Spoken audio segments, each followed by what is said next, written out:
Good morning and welcome to the Harry Jackson Show. Hello out there in America. We have got turbulent times on every front today. Today is Women's Day, and we're going to be talking in a few minutes about equal pay for women.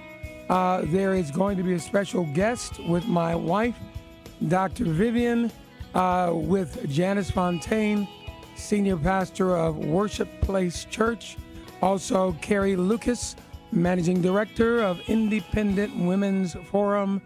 And I believe it's going to be a very stimulating discussion for us. But first, our take on the news. 5 stories we're going to bring to you. Obviously, the biggest story of the day in America, and it shows our misplaced values, is that Sterling is banned. And, the owner of the Los Angeles Clippers, who has made racially incendiary comments. And the sad part about his discussion is that he is in the privacy of his own home in some places and on a phone line with his girlfriend and et cetera, et cetera. And it seems like he is saying things that are should be deemed to be part of the last century, not this century. But we're going to come back to what's been going on with him, the fact that he's banned from the NBA. He'll be forced to sell his franchise club. And what does that really mean? We'll come back to that in a moment. Bigger stories in terms of their importance are that Storm's death toll climbed to 35. And tornado warnings were posted for parts of eastern North Carolina. And there were reports of funnel-shaped clouds. 17 people were reportedly killed Monday after tornadoes roared through Alabama, Mississippi, and Tennessee. The death toll from vicious weather, folks, this is amazing to me, since Sunday, rose to 35, and with the death in Iowa of an 18th victim of Sunday's weather. And it's all over most of the news, but it seems to be somehow a secondary story. Interesting articles in USA Today, and they show a picture of Constance Lambert finding her dog alive after returning to her destroyed home in Tupelo, Mississippi. And our hearts go out to the folks in Tupelo, which is the headquarters of the American Family Radio Network. And this should be the biggest story in the nation instead of what's going on with Sterling. Third major story today in order of how the media has begun to play it has to do with the fact that there are shootings going on right now. There's a FedEx shooting that seems to have caught a lot of attention, but again, not maybe the attention that it needs, in which a 19-year-old has come forth with murderous anger, etc.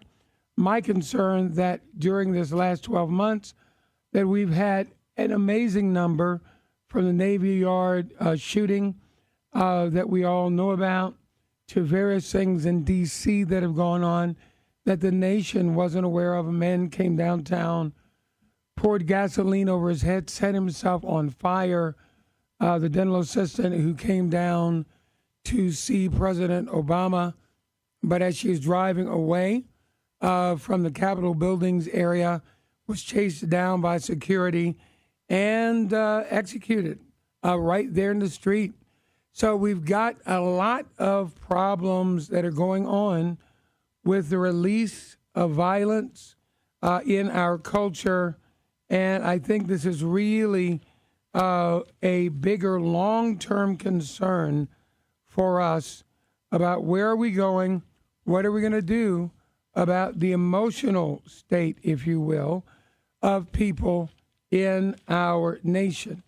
And then last week we had a story about the various executions that are going on. And we're looking at the state of Oklahoma. And evidently, we really have to go back and examine how executions are being conducted and whether we are obliged to have a merciful ending of life. I think that is one of these concerns I have. I believe that capital punishment is something that was sanctioned in the Bible, and it's not murder. If you're really dealing with an administrating of justice and feeling that one individual who has taken lives or irreparably damaged human life should in fact not be allowed to live, if we as a society make that assessment, that judgment, that's one thing, but there is a swift and final administration of that justice that we should all be concerned about. And I don't think that we should put people through painful experiences in this moment. I think there's a sentence, there should be an execution, and we'll come back to that in the days ahead. I think we need to have a whole session on that whole thing of capital punishment, the value of human life, from birth to the tomb. In my book, Personal Faith, Public Policy, that I co-authored with Tony Perkins of the Family Research Council, we talked about the fact that there are such things as just wars, where the taking of human life is a part of the war process. There is such a thing as an appropriately grounded execution, but I do think that there has to be guidelines and prescriptions and a way that we do these things that basically help further the causes of justice, not just society revenge.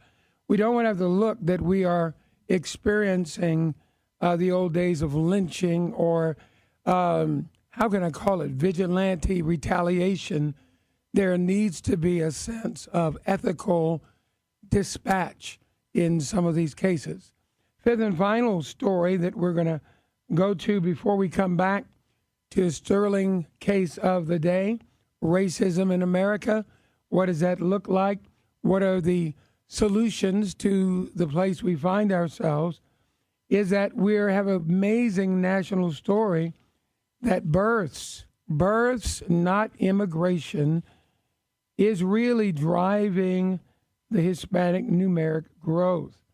And what we're finding now is that as of 2012, 16.9% of the U.S. total population is Hispanic, and 49.8% of the U.S. Hispanic population was born in another country, which means we've just crested in the fact that over half of Hispanics in our nation are not immigrants at all. And one of the challenges that I believe political pundits are going to have as we go forward and talk about where the Hispanic vote is going to be is the fact that 60% approximately of the Hispanic vote has gone toward Democrats historically, and then 40% has gone toward the Republicans. And that's because the Hispanic community still identifies with many of their homelands of origin, and there's ethnic, there's skin color, there is class and financial diversity within the Hispanic community. And therefore, we don't have a monolithic Hispanic community that thinks a certain way about everything.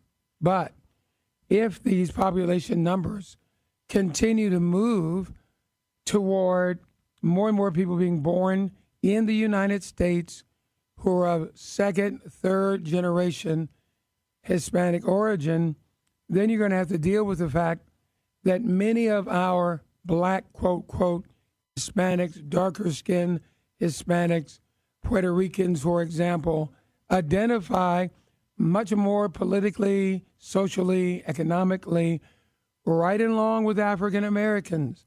And so this is going to be a defining moment, I believe, in American public culture and politics as more and more Hispanics come forth in terms of being born in the nation.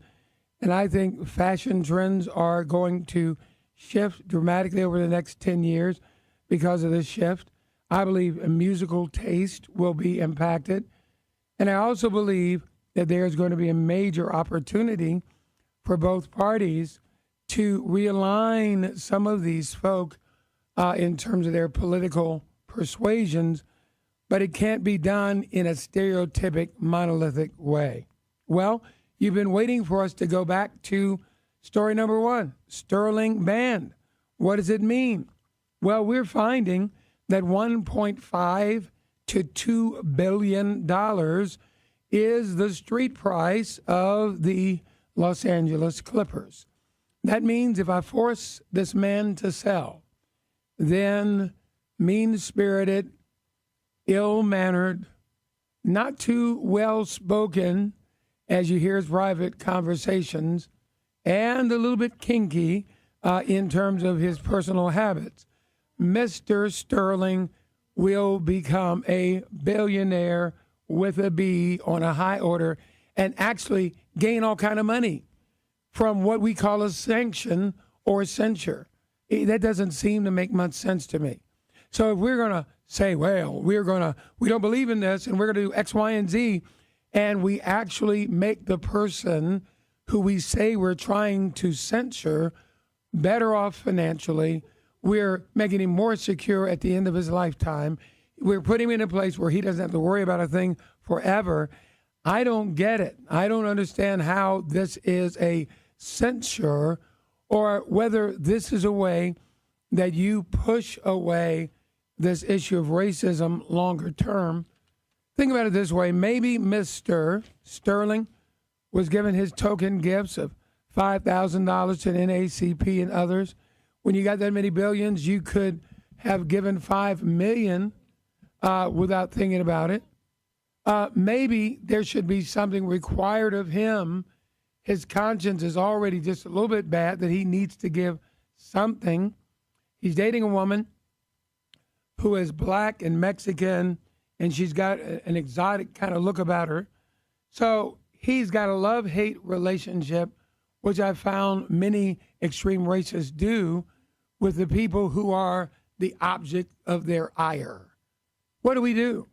See, I personally think that if $2.5 million was the sanction or the punishment on an annual basis for a number of years, and that there were monies that had to go to the United Negro College Fund, that there were certain programs that he would have to endorse on an ongoing basis, and a way that he would have to sit down, interface with some of these black and Hispanic and other nationalities who are coming into the NBA, I think that that might make more of an impact upon the future of the NBA and on what I'm going to call, and I hate to say it this way, an exploitive, gladiator-styled sporting industry that has been made on the backs of many of our minority folk who don't have any other way out of the ghetto, and it's being held forth as some paragon of virtue when it may not be. So, not too good, NBA. I don't think you were in really clear in terms of your strategies. I think you were quick and swift with what you've said, but I think your punishments are seemingly draconian, but it's like giving somebody the sleeves out of your vest. You aren't really doing much. You're asking somebody who's going to get $2 billion to give you $2 million, and you're acting like that's a penalty. And game up, game over. That is really not the way to handle this. So I think NBA needs to be more inventive, and I think they need to create some programs in which they address the issue of racism within their own ranks in a little bit more astute manner. Well, folks, you're listening to the Harry Jackson Show. Next, Equal Pay for Women.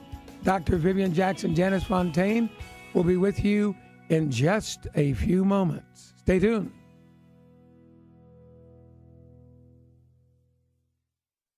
With today's Faith to Action commentary, here's Janet Porter.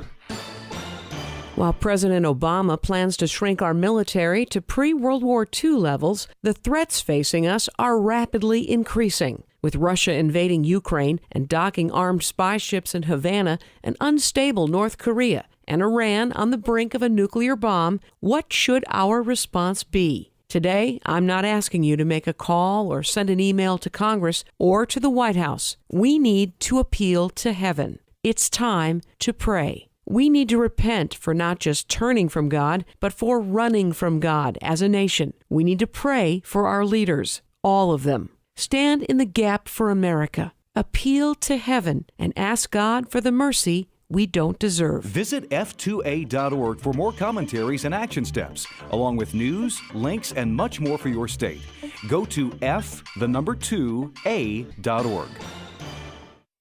For 2,000 years, Jesus has been judged by how well his followers have imitated him. And sometimes they've made a terrible mess. Even the best of his followers has lived the lifestyle of Jesus imperfectly. And that's given people a reason not to follow Jesus themselves. You may be one of those. You've seen the hypocrites and the confusing divisions. There have been so many wrongs committed in the name of Christ. You may have been personally wounded by a Christian. But none of that was from Jesus. Jesus said, "Follow me." He didn't say, "Follow my followers, my leaders, or my religion." Jesus died in your place for all of your sins. He rose from the dead and offers you forgiveness and eternal life. If your trust is in anything other than Jesus, you're hanging on to something that simply will not save you. Only Jesus can do that. Will you follow Jesus? To learn more, call 888-NEED-HIM. That's 888-NEED-HIM, or visit needhim.org.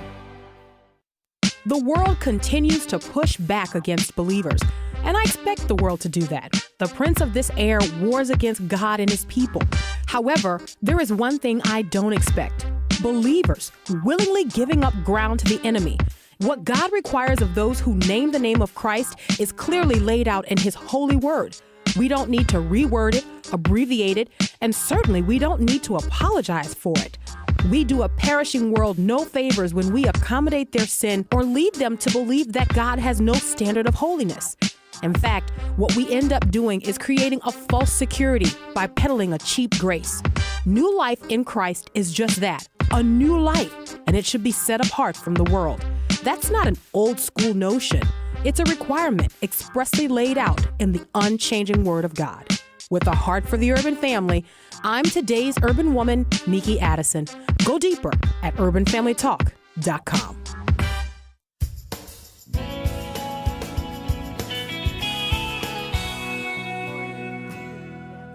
Women's Day.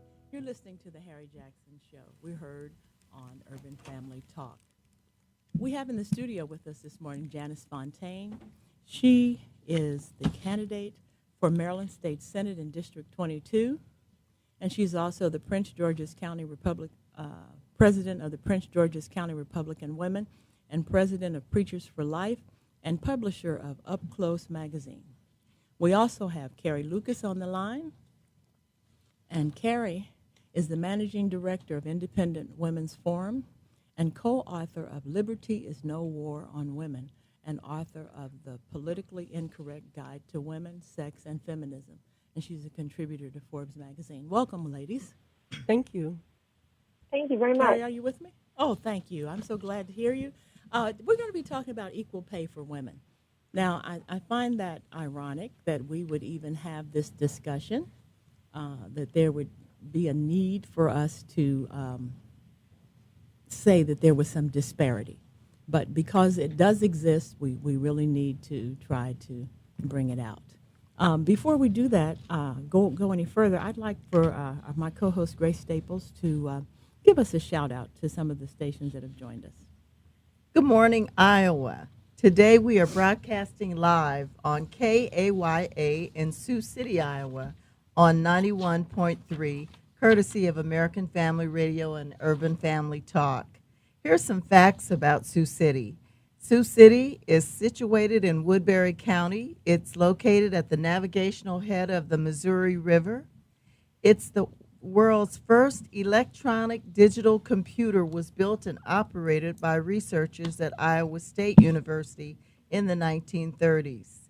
In 2010, Forbes ranked Sioux City in the top 15 best places for businesses and careers. Congratulations, Sioux City.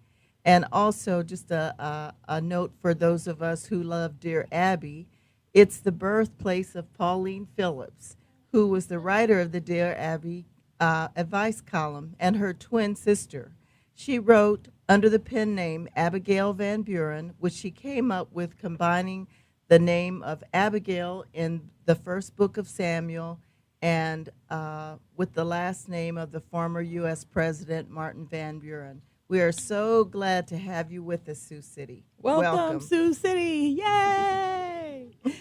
We're excited that American Family Radio is increasing their footprint across the United States, and we're glad to be a part of American Family Radio. By the way, if you want to support American Family Radio, please check them out at afr.com. .net, and make a donation. You know, when we were having the share-a-thon a few weeks back, I went home. I said, well, I encouraged everybody else to do it. Let me get busy. So I made a monthly commitment. And, you know, when you get rid of the Starbucks money and you buy a few less nail colors and, you know, barrettes for your hair and things like that, guess what? You have enough money to do it, so it works. Okay, so we're going to get back to our topic today, talking about equal pay for women. So we have a piece of legislation that has died in discussion, the Paycheck Fairness Act, and there's pros and cons of this piece of legislation because it's good for people in terms of, you know, they will get money and they'll have more access to more resources, but for the employers, it will have ramifications in terms of how many people they can hire, how they can give raises. You know, Carrie, have you any background on this Paycheck Fairness Act? Absolutely. You know, I do think it's really important to kind of take a step back and look at what the rhetoric is surrounding the Paycheck Fairness Act, and then look at what this law actually does. Because in some ways, you know, you opened this segment saying it's kind of crazy we're talking about this today, and that we're still having to have this conversation about equal pay for equal work for women. But in fact, in some ways, we're having a different conversation because equal pay for equal work has been the law of the land for a long time. If you have an employer who is paying a man and a woman different amounts for doing the same job, then they have the woman, if she's being paid less, has an actionable lawsuit, and she can bring that employer, before the courts, and has methods for recourse to have her day in court and make that claim. What the Paycheck Fairness Act is it changes the terms of how that lawsuit would go about. So it's not putting the money in the pockets of anybody. It basically facilitates class action lawsuits and makes it more difficult for employers to defend themselves. There's really very little evidence that this would help women in the workplace, but it would mean a whole lot of new lawsuits, which could be bad news for employers and for women who value flexibility. And if we, I'll send it back to you guys. I don't want to talk too long, but I think that it's also important that we, take almost a step further back and look at why it is that everyone assumes that women are being so mistreated in the workplace, because it's really disturbing when you hear statistics that tell you that women are making, 3/4 of what a man makes. But in fact, those statistics are quite misleading and aren't telling us anything about discrimination. And the good news is that the evidence suggests that most women are being paid fairly. So this isn't a massive problem that all women are being discriminated against. It's, of course, there's bad employers out there, but there's already laws protecting us against them. Carrie, I think if you look at the different, I guess you call it levels of pay You're looking at executive pay, and you're looking at management pay, and then you're looking at the workers' pay, and you get further down, and you get down to the people who are making minimum wage, and you get down to the people who are working under the table. You get down to the people who are working for almost nothing and really working for the tips. There is great disparity there, and I think, sometimes when we discuss these things, the statistics often do not reflect those people who have fallen through the cracks, who are, really not even on the radar screen of the statistics. So I hear what you're saying. And I think that, because women are out there working, and many of them in these low-wage jobs and working two jobs, and, they're single parents, and they're, or they're married and they're working in these positions, they need the legislation, as you're saying. It will protect them.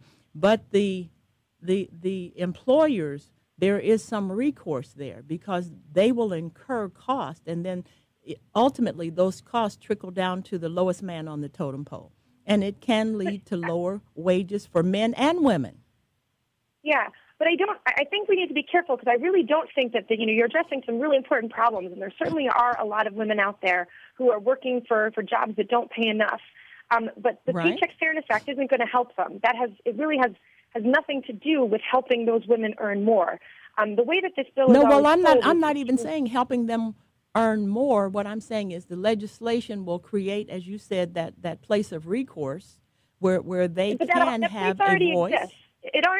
There's already laws in the books. For 50 years, there's been an equal pay amendment, and then the Civil Rights Amendment give women and men the recourse to sue against discrimination based on sex. Yeah, so there are already laws in the books. You have to pay. It's already illegal. The Paycheck Fairness Act just makes it so makes it so you have unlimited punitive damages, and changes it so employees would have to opt out of class action suits instead of into class action suits. A lot of I think it's important to understand that that's all this law does. It doesn't help normal workers. Right, but it's those people who are penalized as the litigation goes forward. That was my point. So I think we're saying the same thing. We're just looking at the elephant from a different perspective. Okay. Okay. Janice, would you like to weigh in on this? Yes, if I can interject, I do agree that this is something that we just cannot ignore. You cannot ignore statistics, and the Paycheck Fairness Act. What it does, I think, is it calls the employer. It's going to bring the employer on the carpet a little bit. It's going to cause us to.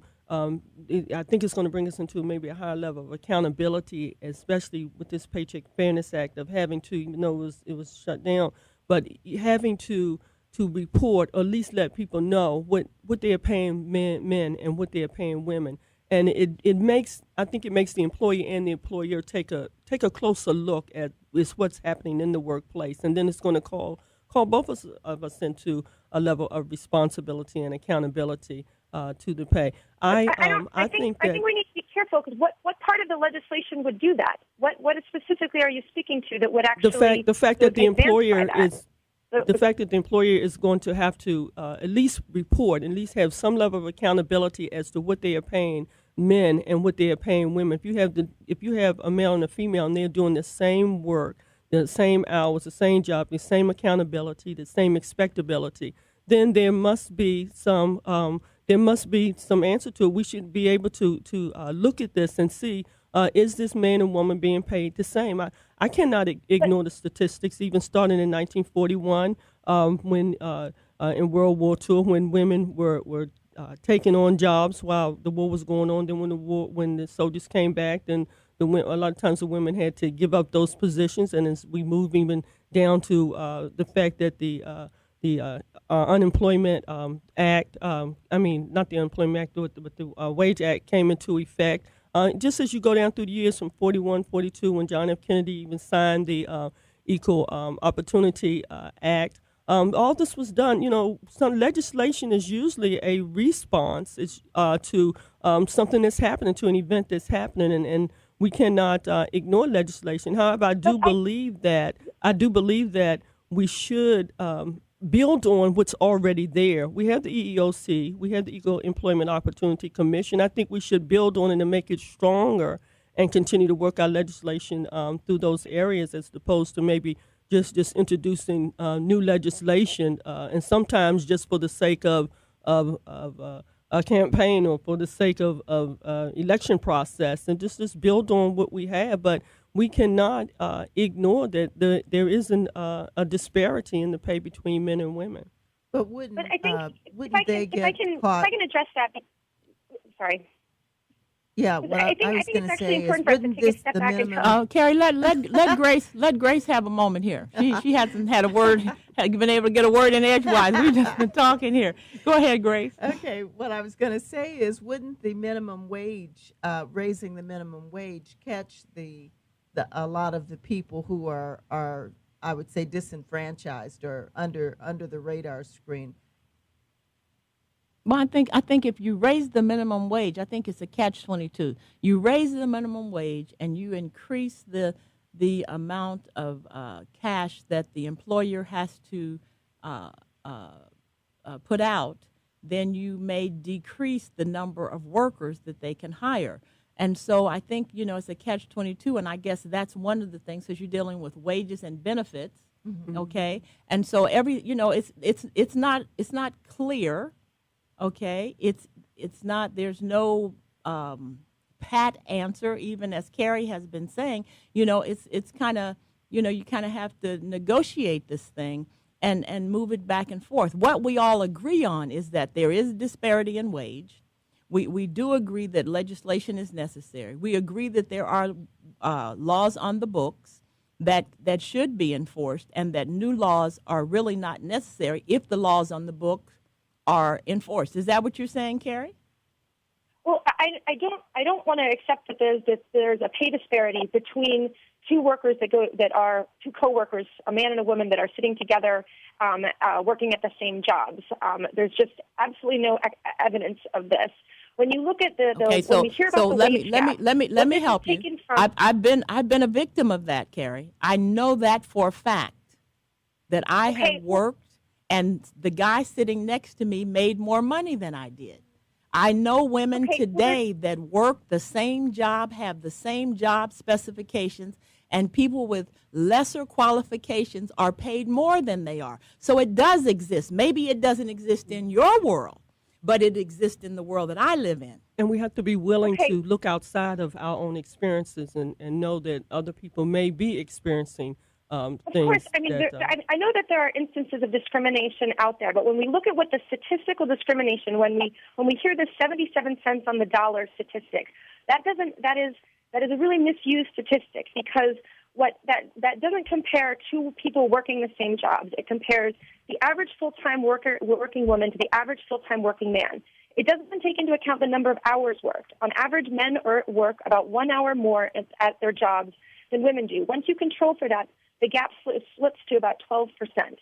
Once you control for education, there does remain a gap, but it's only about 3 or 4 cents. And of course, there are bad bosses out there, and that's why if somebody is being paid less than their male coworker, you need to sue them. And there are lawsuits out there that go forward, and people get recourse. Absolutely, there's discrimination out there, but I get concerned when we accept this idea that women are regularly paid 77 cents on the dollar, and the only answer is for government to come in with new legislation. This legislation, the Paycheck Fairness Act, would help nobody except for lawyers. It is an enrichment of lawyers. All it does, I worry that there's a lot of that people are lying about what's in that bill, because the bill doesn't do anything to require companies. New reporting requirements are very mild in this. It wouldn't do anything except to discourage people from letting women work from home. It would backfire on women. It would just make lawyers rich. So you need to read the details of what's in this law. The talking points that Harry Reid gives us on Paycheck Fairness Act are really, in my mind, are a flat-out lie. And you won't hear Democrats talk about what is actually contained in the legislation, because it doesn't help workers. You know what? I'm gonna have to go to a break, Carrie. I thank you. You're really enlightening us. I like your perspective. And we're going to continue this discussion right after our break.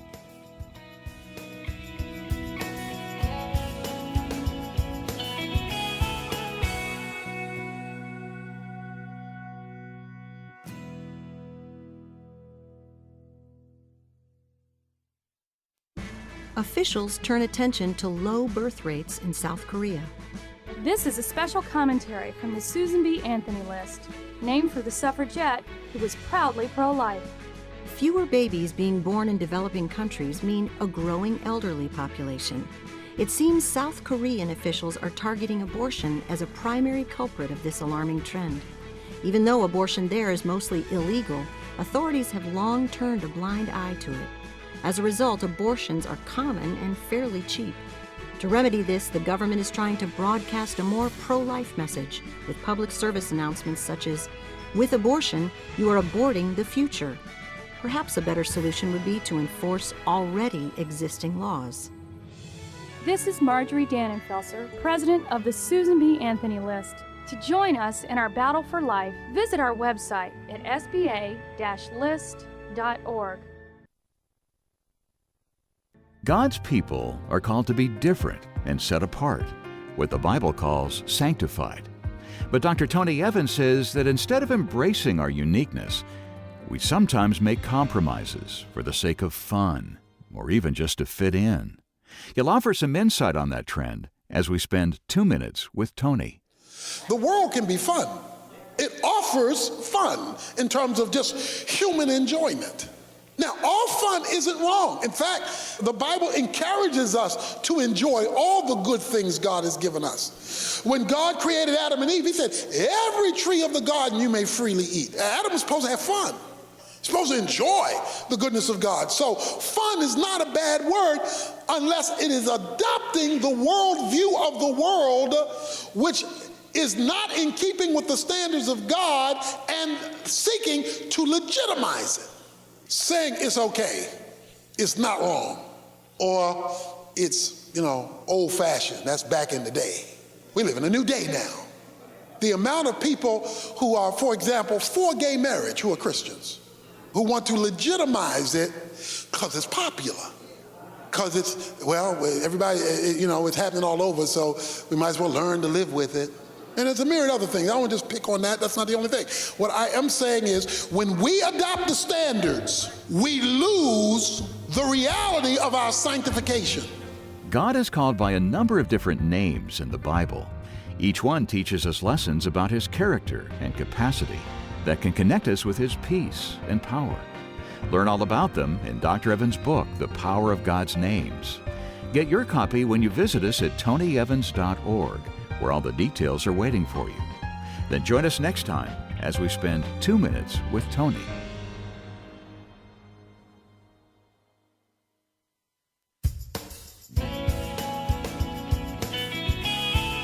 Okay, I'm Vivian Jackson, and you're listening to Women's Day on The Harry Jackson Show. You're listening to us on Urban Family Talk.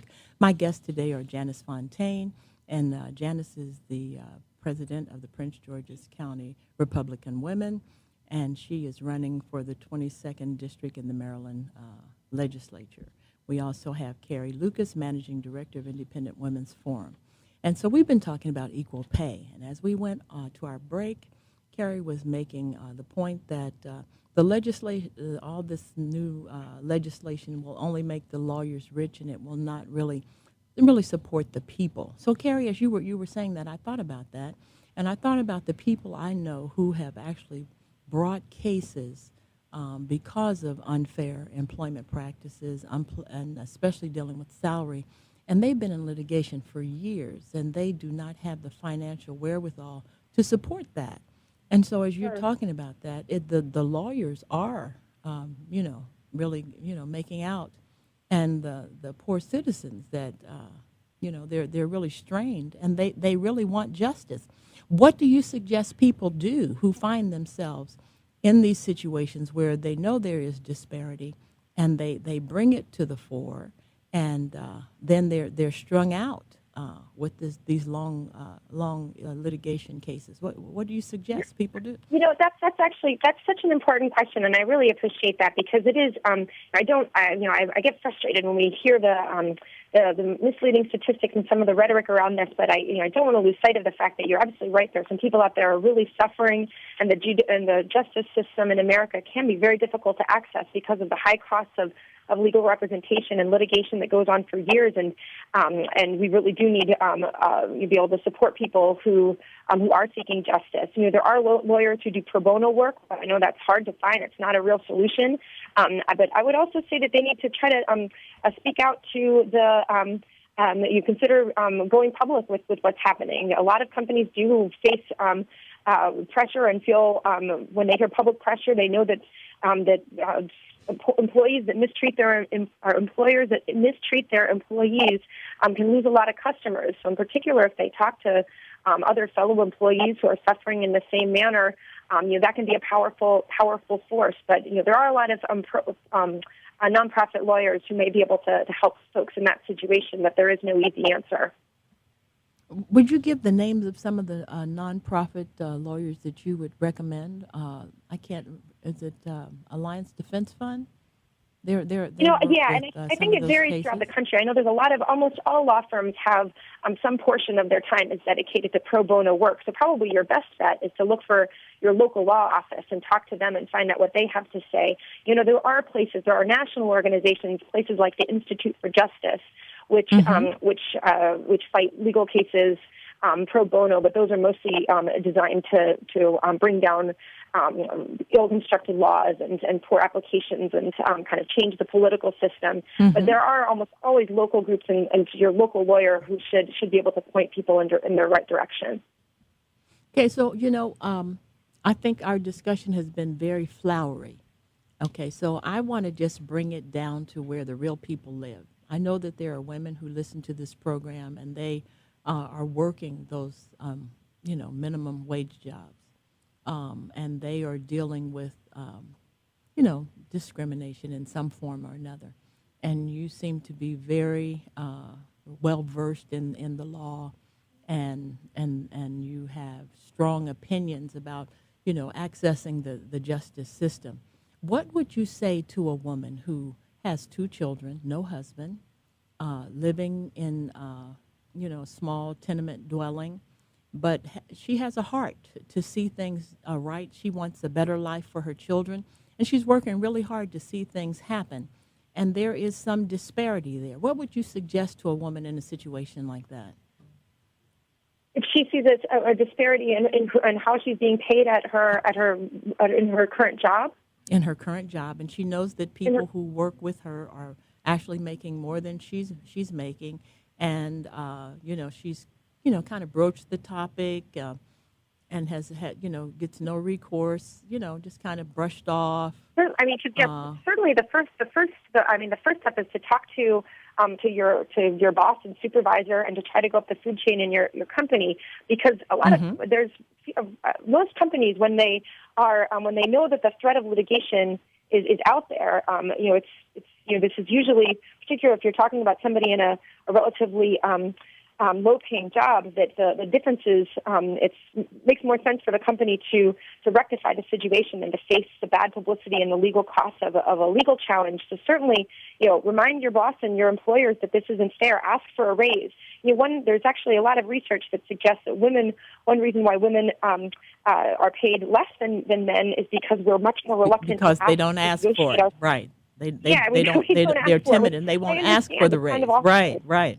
Yeah. Mm-hmm. But most of small businesses really are. We look at industry, we look at government, we look at legal firms and retail, but a lot of small businesses are the employers for women that I'm describing. Sure. They work for the mom and pop store. They're working in a little small garment making shop. So I mean, what kind of recourse do these people have? Yeah, I mean, they have to first talk to their bosses and then try to, if they aren't getting a recourse, then they should be they can call a lawyer.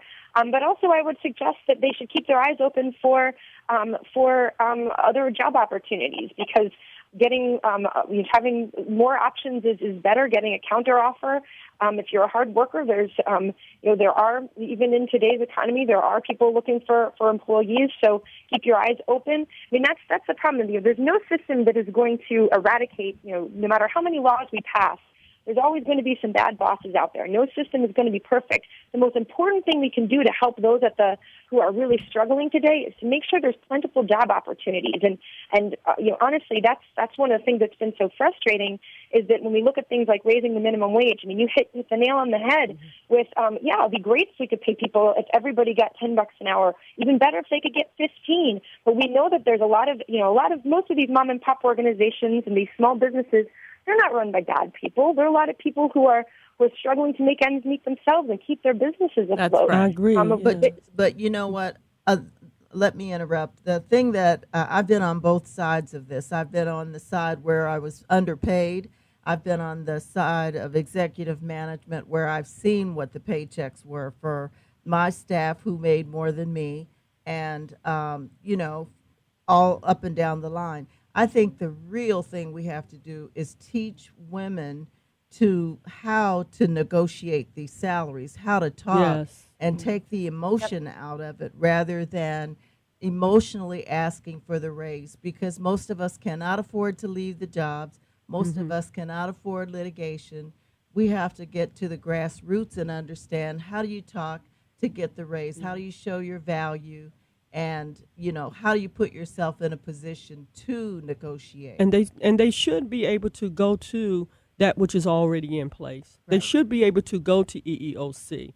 That's what it was set up for, to help, to keep a tab on the job market, but also to be an advocate for these certain rights. So I don't think that we needed the Fair Act, the Fairness Act. I don't think that we needed new legislation, but I think that we need to build on what is already there.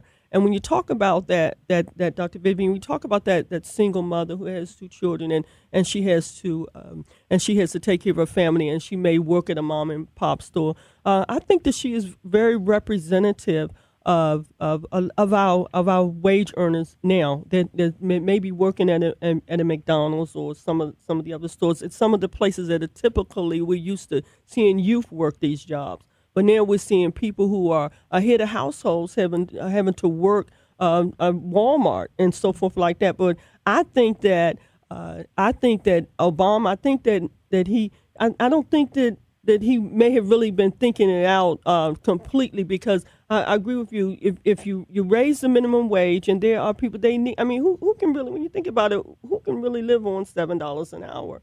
So you raise the minimum age because that people need it. The price of living has gone up, so they need the wages to go up. But at the same time, it's going to push out another segment of your job market, which is the youth or the college worker. You're going to push out another segment of the job market. So you're going to. It's like a catch-22. But I believe that we need to really look into strengthening and empowering our people, empower that woman. Yes, I would tell them don't even look for that job to be there for over a long period of time. Let's bring this woman in. Let's try to tap into what her talents are. I think that we need to do more internship programs, introduce them to entrepreneurship and so forth, because you really are not going to, even at $10 an hour, whether $16 an hour, you're really not going to be able to be a head of household, even on the wage increase that Maryland is and D.C. and some of the other states want to increase it to. So we have to look beyond just bringing that wage increase up, but we have to look into being able to tap people into where they can be more competitive for the jobs. Well, I think we have, as you're saying, we have to encourage women to be willing to take risks. Yes. And they have this running joke, Carrie, I don't know if you've heard this before, but a job is just over broke. And so, we have to encourage women to be creative and to look for other income streams. And, this whole thing of equal pay, we're looking to the employer to meet every need. That's more of just a view of patriarchy, and we need to be women that are, as you're saying, independent and really empowered, and we need to take control of our own destiny. And I think that's a part of the discussion that needs to go forward, and not, as you said, not just look to legislation to do the work for us, but use it if we need it, but really begin to fashion the future that we desire. And looking at it that way, Carrie, what would you suggest to women in terms of moving themselves forward, understanding that there may be disparity in pay, but what kinds of opportunities would you encourage them to explore? Yeah, I think it is interesting for women to kind of recognize some of the choices that they have out there. And one thing that women often when you look at how women end up earning less than men, it's a lot of times the choices that we make early on what fields to pursue that end up and what specialties to pursue that end up kind of contributing to that result. Taking, if you aren't working a full-time job, if you are working a part-time job, that cuts into your pay a lot, and it may affect you for years to come. If you don't, the idea on salary negotiation is so important because there's evidence that shows that first paycheck you get, that if you accept it and take whatever as your first offer, you can miss out on a lifetime of higher earnings. Think about what you're going to focus on at school and the skills you want to develop. Make sure it's an industry or an area where there's going to be jobs in the future. There's a lot of folks who are investing a lot in a kind of generic 4-year degree in college that may not get them the skills they need for this workplace. They may want to instead look at the healthcare industry where there's some really positive growth positions that pay well and that are kind of secure positions. So, think strategically about where you're going to invest your time and resources, especially this is mostly, it's easier when you're young. The decisions you make at in your early 20s can make a big difference on what your options are later in life. Well, Carrie, that's a good way to think about it if you come from a background where you can start and go to college. I was a single mother who was in the middle of college and had to support 2 children. And when I was hired at a big corporation, I took the first offer they gave me. I was just trying to get in the door, knowing that my counterpart was making. I'm sorry. And people will feed. No, that's very understandable, of course. They'll know. Yeah. And when I started with that, I knew that the guy sitting next to me played basketball, and so he got about $300, about 30% more than I did starting out. So, people in that position, we just want to get in. And a lot of times you get behind just because you came in low. And sometimes those who are hiring, they know that you're coming in like that. And we want to discourage them from taking advantage of, of a person's vulnerabilities when they are coming in for a job. Yeah. And that's why I say build on some of the legislation, or build on some of the departments that we already have in the government and strengthen them and make people more accountable when hiring and when giving increases and so forth. No question about it. Well, guys, our time is almost up, and I just want to thank you all, Janice Fontaine and Carrie Lucas. I thank you for this lively discussion. I think this topic of equal pay for women is something that will be discussed for years to come. I think that, women, as we've all said, have to be empowered. They have to learn how to advocate for themselves and how to negotiate those salaries. And I think it's the kind of thing that no matter where you live, my sister, you have the right to say, I deserve more. And this is what my worth is. And based upon the skill set that I bring to the table, this is what I desire. And then you have to be willing to walk away.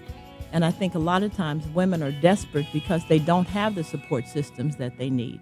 And they don't have the courage to walk away. So this has been a great time. This is Women's Day, heard on the Harry Jackson Show.